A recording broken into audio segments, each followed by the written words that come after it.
Hello there everyone, this is Mr. Brass, and today we'll be talking about what I like to call the Phil Zuckerman argument. This is an argument I see plenty of anti-theists using. For those who don't know, Phil Zuckerman is an accomplished professor of sociology who is known for his work in the field. Anyway, the Phil Zuckerman argument is used by anti-theists to typically show one of two things. One, that non-religious secular countries are better than religious countries, and two, that it is possible to have a good, non-religious secular society. For the second point, I'll keep it short and say I'm not arguing that the evidence for the pro-social benefits of religion necessarily entail that a lack of religion will result in harmful social outcomes, but rather it is just likely that it entails that. See Inspiring Philosophy's video on Matt Dillahunty for more info on that. I'll also point out that intrinsic religiosity, aka seeing religion as the end, and extrinsic religiosity, aka seeing religion as a means to an end, are typically not measured in these things, and doing so can have different results.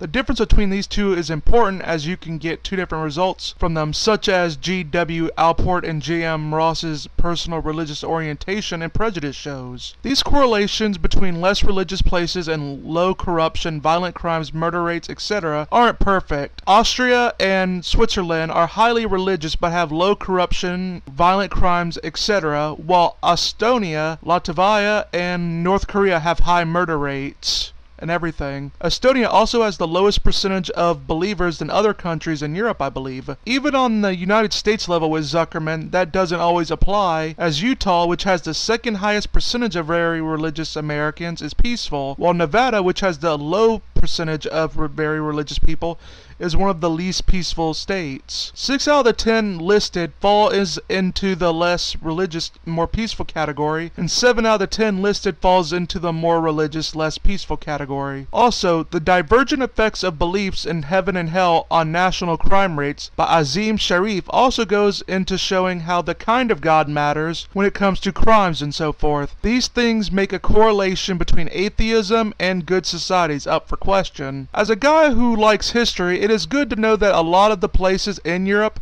had rates like this before they became more atheistic, and typically these studies show a lack of historical reflection. Societal prosperity is never built on one generation to the next, but rather it develops over time. Lutheranism culture contributes greatly to the success of these nations, and it had more time to develop, while the secularity of the Scandinavian countries is relatively short in terms of history, which has been around for less than about 100 years. Even Phil Zuckerman himself admitted on page 30 of his book, Society Without God, the following: "These are but a few obvious possibilities. It could also be related to their unique temperaments or cultural idiosyncrasies, such as their extremely passionate belief in the value of equality. It could also quite possibly be related to the influence of countries of state-sponsored Lutheranism." Zuckerman also on page 29 brings up how it could be due to the welfare states and, as quoted before, in equality. It is good to know for Christians that both of these things have some Christian connections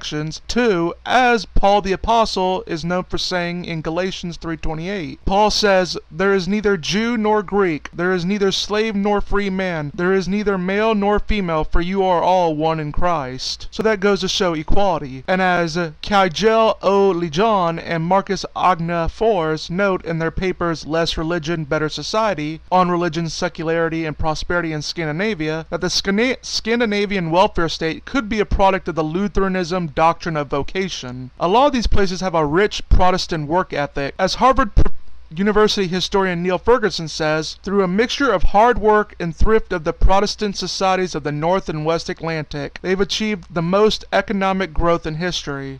Another thing I've seen not get done by anti-theists is to carefully define secularism and apply that definition across the board. It's generally not asked a lot about how secular and how non-religious these places are. Aina Rosen's 2009 dissertation, "I'm a Believer, but I'll be damned if I'm religious," showed the difficulty of using traditional religious language in interviews and surveys. She showed differences between packed religion and unpacked religion concepts in surveys. With the packed religion, Zuckerman's findings are accurate, and the religion is declining in Denmark, but with an unpacked conception, 3/4 of Denmarks are willing to say that they're religious, which is contrast to Zuckerman. This allows us to offer a more critical perspective on Zuckerman's contention that the Scandinavian countries are secular. Tariq Madood's paper entitled culturalizing secularism in the Oxford Handbook of Secularism by Phil Zuckerman and John Shook shows how difficult it is to label some secular countries as secular when you define secularism as the separation of church and state, or in the religious liberty sense found in the U.S. Germany has a Catholic and Protestant churches as constitutionally recognized, which the federal government collects its taxes for. Norway, Denmark, and England, and Finland all have established churches, and Sweden had one until 2000. Defining secular based on percentage of non-believers rather than showing how a country follows secular principles has a disturbing implication. Theoretically, a place could have a large number of non-believers but be a theocracy. Many of the secular countries have state churches or just recently got rid of them. Some pay money to a church in the form of taxes. France is really the only country in Europe to uphold a state neutrality of religion in its constitution. France has a commitment to a laicist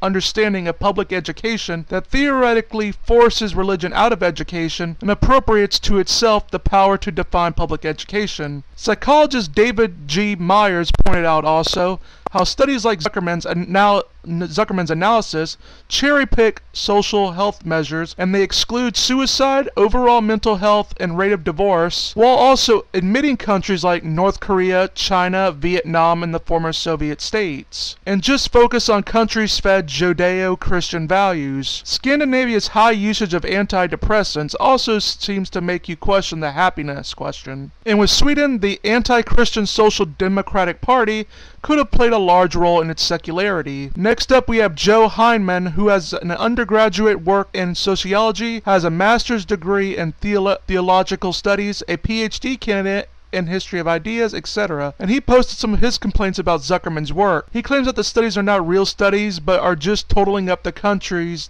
they think are less religious, based on stereotypes and church attendance, along with the fact that there are a vast number of studies that contradict these works. I wouldn't say that I go far as saying that these aren't real studies, but he does bring up a good point about how it was Christian thinkers who built the welfare state. It's also recognize the U.S. defends the world and is a big reason some of these countries can have these socialist experiments. So a lot of these secular countries can thank their big brother religious country.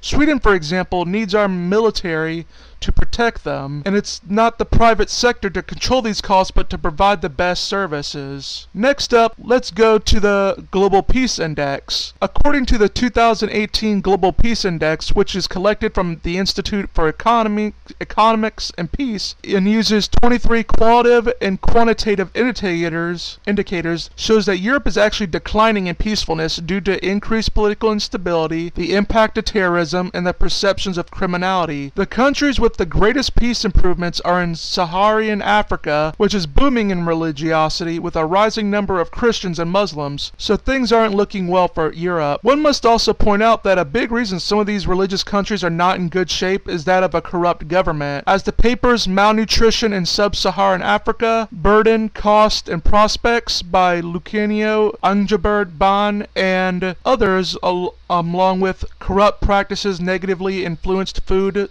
security and life expectancy in developing countries by Florence Nagios Yusindu, which shows that corruption and a lack of government interest plays a part in the harshness of life in these places, and has nothing to do with the religiosity. Also, the demand for the religion, hardcore atheism and the supply side theory by Wolfgang Jagodinski and others, shows that perhaps a large reason a lot of people are atheists is due to their lack of exposure to it and not because of education. Last point, Phil Zuckerman funny enough makes my point exactly about religion, or more specifically Christianity, and how it's where human rights flourish the most. Now granted, this is in comparison with Islam and everything, so that needs to be taken into consideration. Where have human rights flourished the most? In Christian nations. Where is tolerance the greatest? In nations rooted in Christianity. So when I see Christianity as a great friend to secular culture, and I see Islam as much more of a threat, much